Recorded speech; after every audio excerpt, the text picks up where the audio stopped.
Thank you so much for that warm welcome. We're going to make it quick because, as you can see, I just landed a role in the new sequel to Miami Vice. How about that? Right, thank you. First there was Crockett and Tubbs. Now there's Crockett and Chubbs. You know?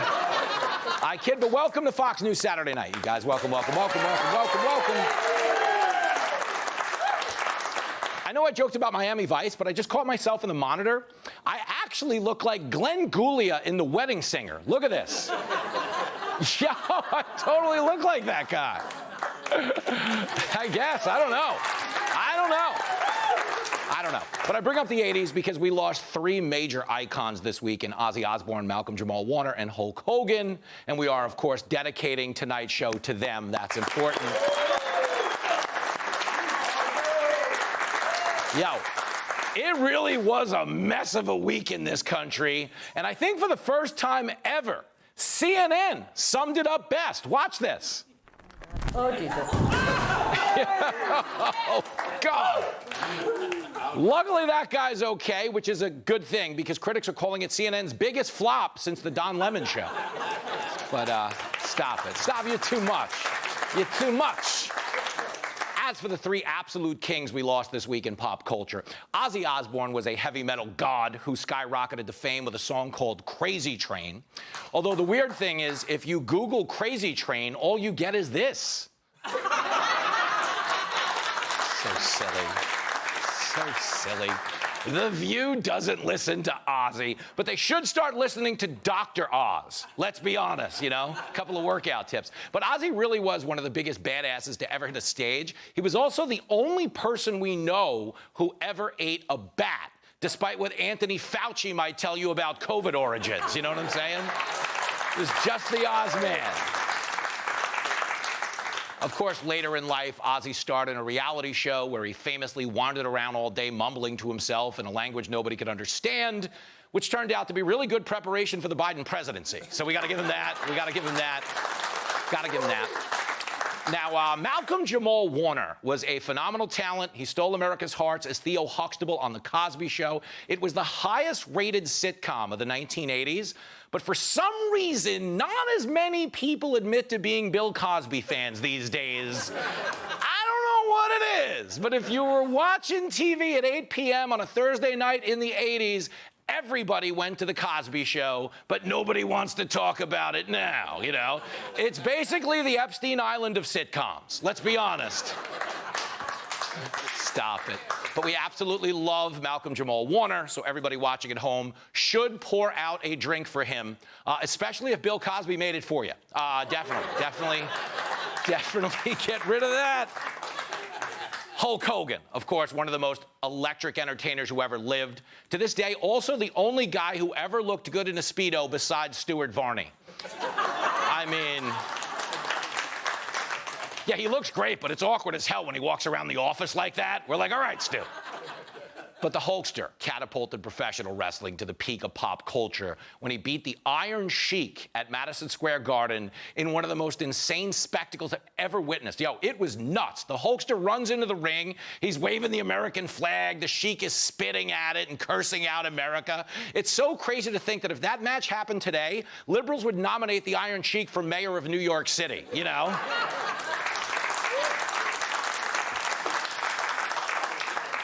That was for you, Mom Donnie. But there is no understating the cultural impact Hulk Hogan had on the civic pride of this country. Because if you rooted for the Hulkster, you rooted for America. And even Tom Homan talked about that this week at the White House. And that's kind of a big deal because Tom Homan is the only man who's thrown more people out of the ring than the Hulkster. You know what I mean? But check this out. Watch Homan. I love Hulk Hogan. I had an Italian Mastiff dog, 200 pounds. His name, Hulk Homan. Hulk Homan! Yo! Hulk Homan is the best dog name ever. He's the only dog they're scared to eat in Springfield, Ohio. They're like, I'm messing with Homan's dog. Stop it. But all jokes aside, Hulk Hogan put wrestling on the map in a way that nobody has before or since. It was in movies, it was in sitcoms, it was on MTV. Like, you didn't have to look for wrestling in the 80s. Like, these days, if you want to watch a wrestling match, you actually have to fly Allegiant Airlines. Either that or go to a Waffle House at 2 a.m. with Jasmine Crockett. You know, those are like your only options. Jimmy. So silly. Of course, nobody knows more about hanging out at 2 a.m. than Hunter Biden. Yo. This dude absolutely trashed Democrats this week, plus their allies in the media, and even George Clooney for turning on his father. Watch this. The Pod Save America saviors of the Democratic Party living in Beverly Hills, telling the rest of the world what black voters in South Carolina really want. I mean, what the George Clooney is not a actor. You, what do you have to do with anything? Why do I have to listen to you? Sheesh. I haven't seen Hunter that mad since the Geek Squad called about his laptop, you know?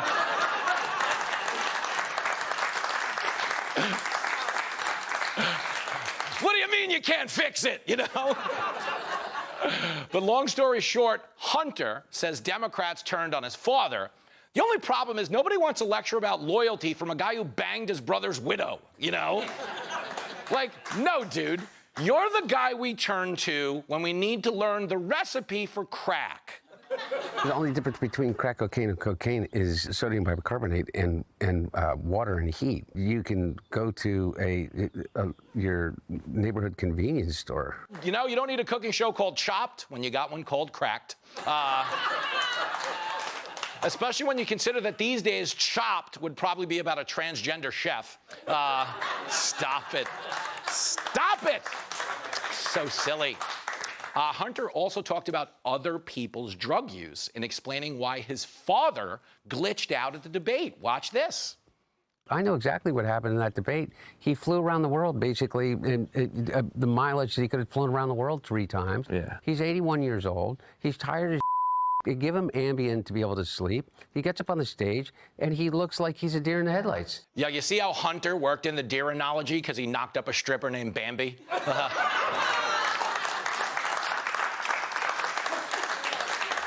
But there's a couple flaws in the logic here. For one, Biden actually got home from that overseas trip 12 days before the debate, and he spent 5 straight days at Camp David. That's a ton of rest. Even if Joe's so out of it, he thinks Camp David is where Larry films Curb Your Enthusiasm, you know?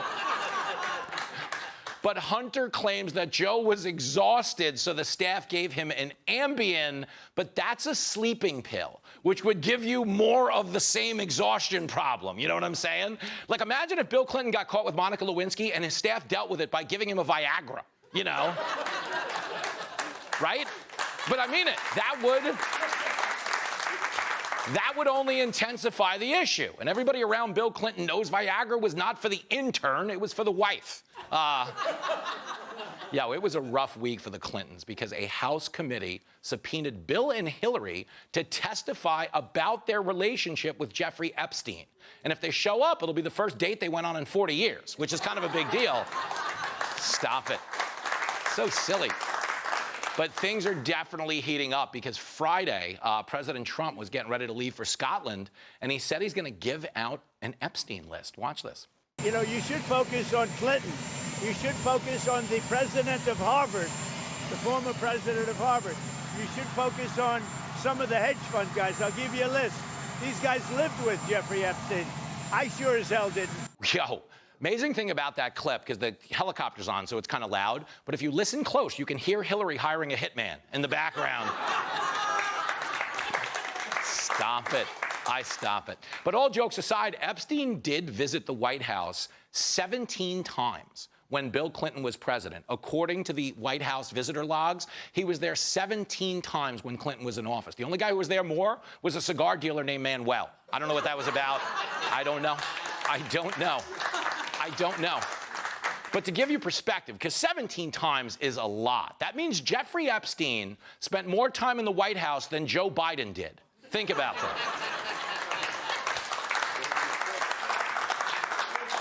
So silly. I don't know if you saw this, but Biden's former chief of staff, Ron Klain, testified this week that Hillary approached him to express her concerns about Joe's ability to run in 2024, which is a fancy way of saying she wanted to kick him off the ticket and run again. You know what I'm saying? Like, this chick really is a stray cat we fed once who won't stop coming back, you know? The only problem with Hillary running ever again is Tulsi Gabbard released a declassified report this week that claimed Hillary suffered from psycho-emotional problems and was being treated with medication. Now, to be clear, we don't know if these claims are true. I have no idea. But on a personal level, do I think she was a psycho? Oh, absolutely. And I'll tell you why, okay? A few years ago, if you remember this, she did an event with her daughter where she read the speech in public that she would have given if she won the presidency.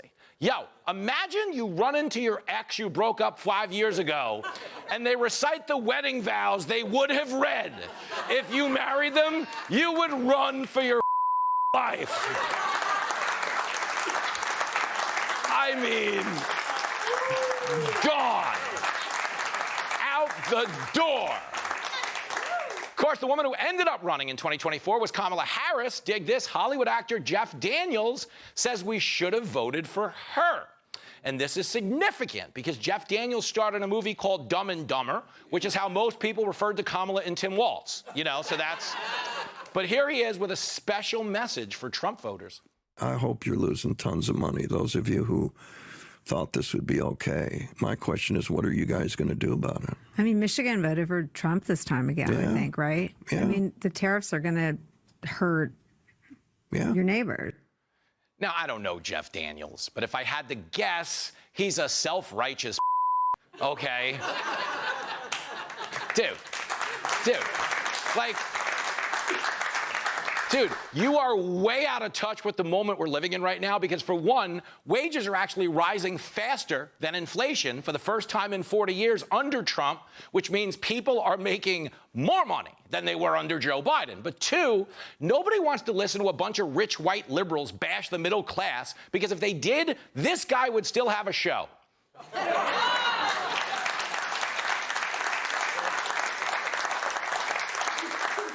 Just saying. Stephen Colbert, by the way, still on the air this week. He's trashing CBS management. He's hoping to get fired like a martyr.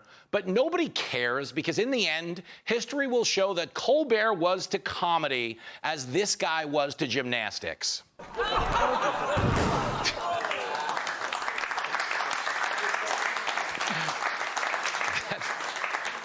That looks like my producer Annie after 3 drinks at happy hour. I'm not going to lie. But if you think that guy had a hard time sticking the landing, listen to Jeff Daniels try to convince viewers that Kamala Harris would be the next Abe Lincoln. Watch this. She would have been a good choice. I don't care what they say. Because she would have done what Lincoln did. Like, yo, okay? I get that he's an actor, but whoever put that in the script should have their car keys taken away for saying Kamala would have governed like Abe Lincoln. Please. Yo, Kamala is so dumb, she put the Gettysburg Address in her GPS.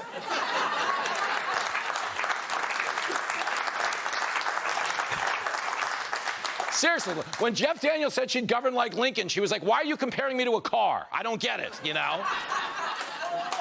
But I should point out that not every liberal in California was supporting Kamala this week. No, ma'am. Former San Francisco Mayor Willie Brown told a podcast that Kamala would have a hard time winning the California governor's race. That has to matter, because if anybody knows about giving Kamala a hard time, it's Willie Brown.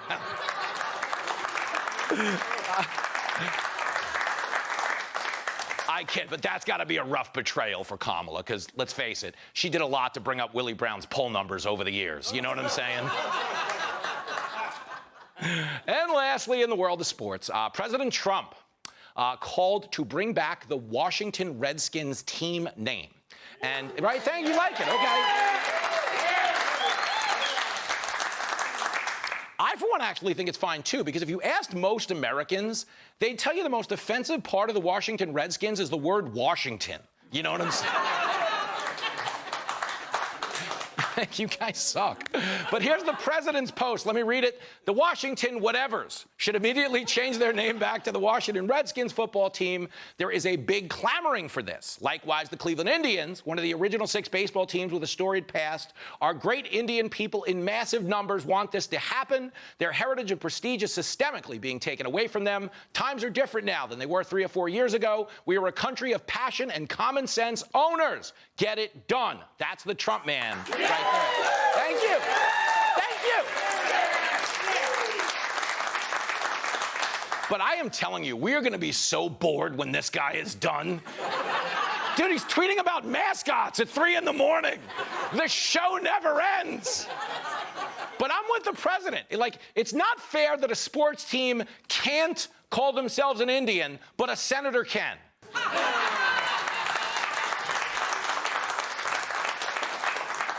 There's our favorite pretendian. There she is.